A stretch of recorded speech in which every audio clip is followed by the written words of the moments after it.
Hello, my name is James Richards. I will be presenting from the text Understanding Accounting Ethics for Dr. Christensen's Accounting 6650 Accounting Ethics Seminar course.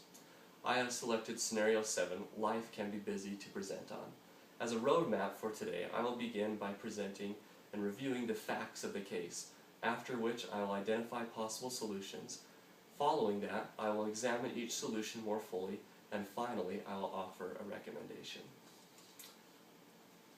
As a review of the facts, I've divided this into 4 segments: people, past, present, and problem.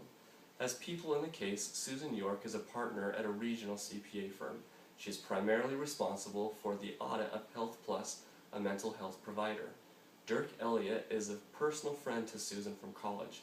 He left a prestigious position to come and work and manage Health Plus for humanitarian reasons.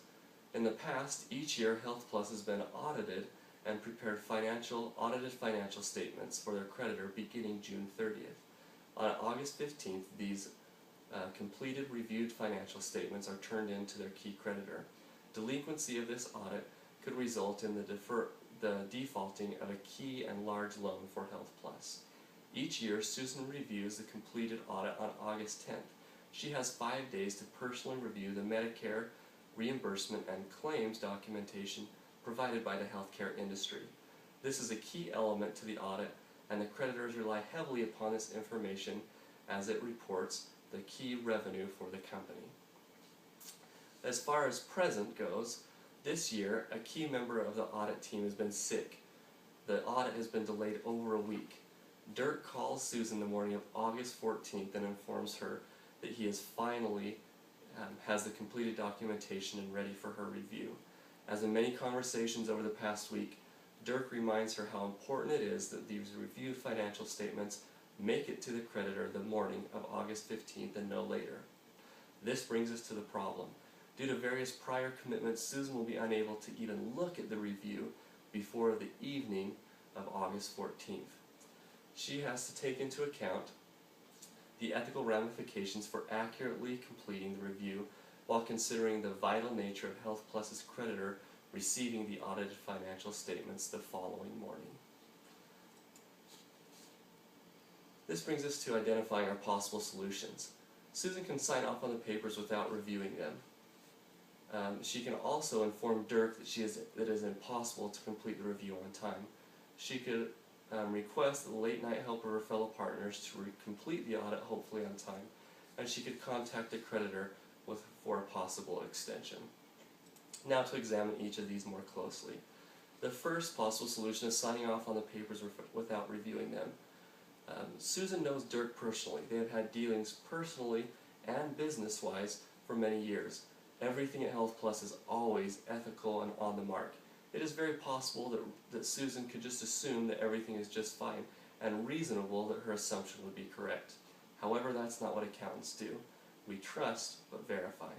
The second possible solution is that Susan can inform Dirk that it's just going to be impossible to complete the review on time. Susan's ethical conscience can be appeased. She won't be sending any information that isn't verified and reviewed properly. And after all, she's off the hook, as it wasn't her fault that she didn't receive the documentation with adequate time to complete this process. However, that's not what CPAs do either. Health Plus is a huge client for the firm. The firm and partners should be willing to do all that they can to enable this review to be completed on time. Third, Susan can request a late-night help from her fellow partners. If this were, Health Plus is a large client for the CPA firm. As partners, it is reasonable that they should do everything within their power to properly complete the review and provide the utmost service for their client. This would be inappropriate if Susan asked for this often. However, she doesn't. It's very possible that this is a great solution. Also, the fourth is to contact a creditor for an extension. If this were common, again, it would be inappropriate, but it is a great solution as simply asking and requesting for a little more time. Now for a conclusion. In the best case scenario, Susan would have made the other partners aware of the situation on August 10th. On August 14th, after notifying the partners of the receipt of the required documentation, Susan should have gone with Dirk to the creditor and asked for a little more time.